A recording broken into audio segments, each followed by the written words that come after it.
வணக்கம் நண்பர்களே, தேவபக்தி சேனலுக்கு அன்புடன் வரவேற்கிறோம். சித்திரை மாதம் அமாவாசையை அடுத்த 3ஆம் நாள் வரும் திதி அக்ஷய திருதியை கொண்டாடப்படும் நாளே என்றே சொல்லலாம். மகத்துவம் வாய்ந்த இந்த திருநாள் அன்று எந்த செயலை துவங்கினாலும் அது முழுமையாக வெற்றி பெறும் என்பதே பலரது நம்பிக்கையாக இருந்து கொண்டிருக்கிறது. அக்ஷயம் என்றாலே மேலும் மேலும் பல மடங்கு பெருகும் என்பதற்கான அர்த்தத்தை குறிக்கிறது. இந்த சிறப்புக்குரிய நாளை பற்றிய சுவாரஸ்யமான தகவல்களை இந்த வீடியோல பார்க்கலாம் வாங்க. அக்ஷய திருதியை அன்று என்னென்னலாம் வாங்கலாம்? தங்கம் மட்டுமே வாங்க வேண்டும் என்றும், தங்கம் வாங்கினால்தான் தங்கும் அது மென்மேலும் பெருகும் என்பதில்லை. அன்றைய தினம் என்ன வாங்கினாலும் அது பல மடங்கு பெருகும் என்பதுதான் நம்பிக்கையாக இருக்கு.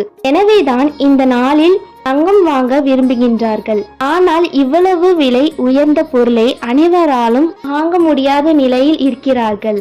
இதற்காக மனம் தளர வேண்டாம். உப்பு, அரிசி மற்றும் தேவையான ஆடைகள், ஏதாவது ஒரு சிறு பாத்திரம், எதை வேண்டுமானாலும் வாங்கலாம். அக்ஷய திருதியை அன்று வழிபடும் முறை. அக்ஷய திருதியை அன்று அதிகாலையில் எழுந்து குளித்துவிட்டு சுத்தமான ஆடைகளை உடுத்தலாம்.